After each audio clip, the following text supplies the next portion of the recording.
we stole 377. We just killed our best friend because they have the rockets, but our cause is more important, and we took it all the way to where to Iraq. Saddam Hussein helped us, and the prince, the Saudi prince, took us right there by Kuwait by his yacht and transferred us all the way to Pakistan. From Pakistan, we went to Kandahar. From Kandahar, we went to Tora. Our loyalty in Islam is not. It doesn't matter what nationality we are. When I was a Muslim, our loyalty is to Allah. 47, the Pew reports that 47% of American Muslims said we are Muslim first. Therefore, we will listen to Islam before we listen to anybody else. Only 18% says we are American first. What does that mean? If he's sent somewhere to fight for America, he will take the cause of Islam versus the Americans.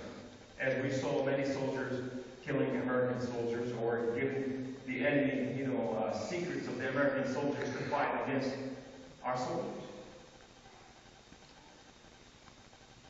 It's very important for me to say here, to stop and change subject just a little bit. My war is not against Muslims. I love Muslims. My families are Muslims. God, our God, Jesus Christ, died for the Muslims. I believe there's hope for the Muslims. And I believe, according to the Word of God that He gave to Abraham, they will come by the millions. And they are. Today, Islam in Iran is the fastest growing, the Muslim in Iran, the fastest growing Christian move ever underground is happening. 2.5 million Iranians came to Christ. My friend just came from Pakistan. He had Islam. He had the Christian. He rented the soccer place and he invited the Muslim in. 33,000 Pakistani received Christ. Dreams and visions happening all over the world. 1 million Egyptian radicals. Christ appeared to them, appearing left and right, and they received Christ.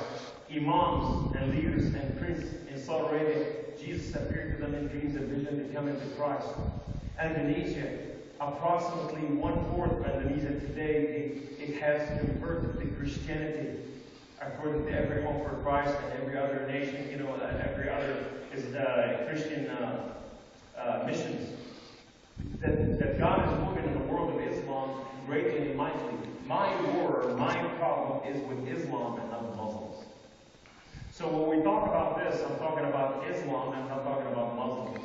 We are committed. The Word of God says, it's been said, Jesus said, He said, it's been said to you to love your neighbor and hate your enemy. But I will tell you the truth.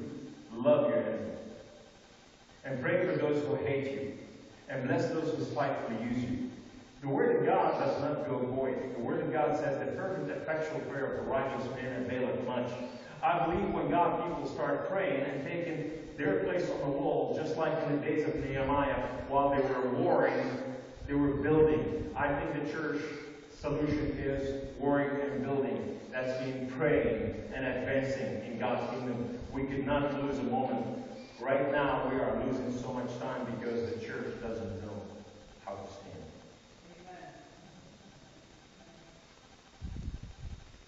So,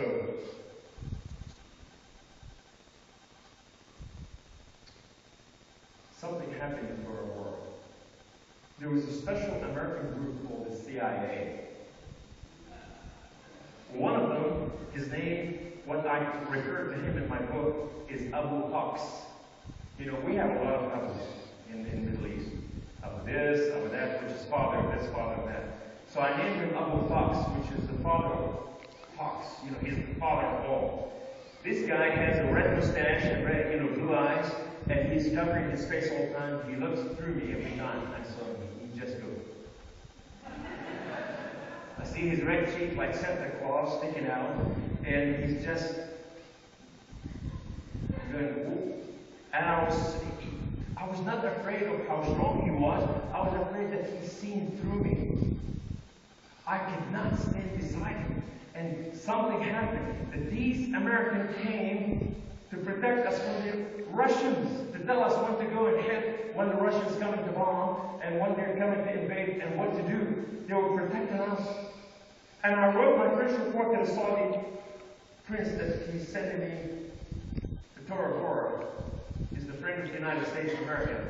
He's one of the ones who held President Bush and shook hands with him. And so what happened is, I said to him, we're going to lose this war. The American people are committed to give their life, their finances, their blood, and everything that they have. They're ready to give it all for the Muslims, to save the Muslims. Those Afghani's mules, they are not worth fighting for, and none of the Muslims committed to fight for them. The Americans are coming to fight for them. I said, this war is a lost war, and the Americans will free the Afghani from the tyranny of the Russians.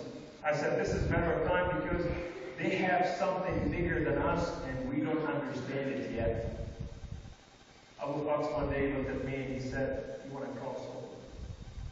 He said, you're not one of them. You have a bigger heart than anything else.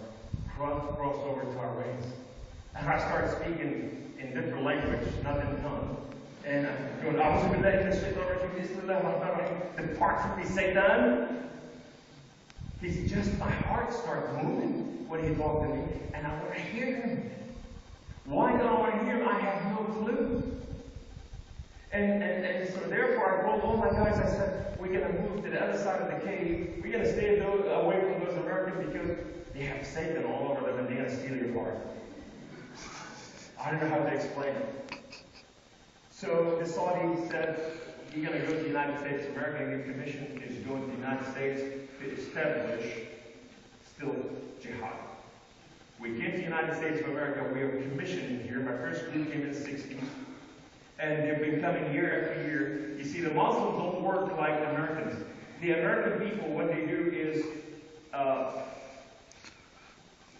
they build a bridge, they build highways, they put everything, they put year and a half, 2 years, they build the whole thing, they put lasers, bulldozers, everything, they put it all together. Islam worked generation after generation.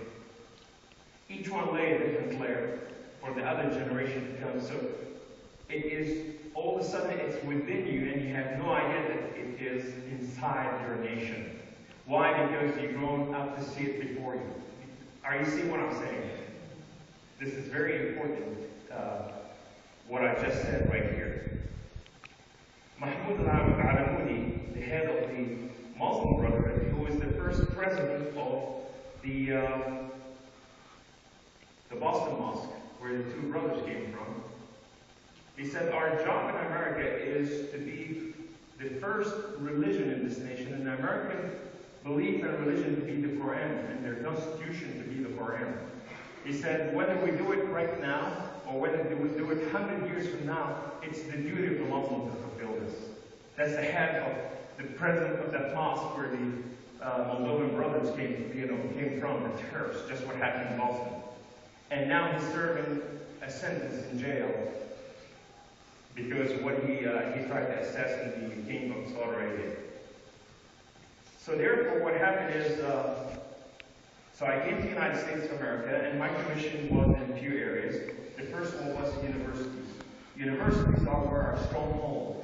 This is where we come up against the young men and women, and we tell them, we confuse them over there, we bring them new ideology, and we tell them we worship the same God, and we tell them we are part of you. Islam is the final testament.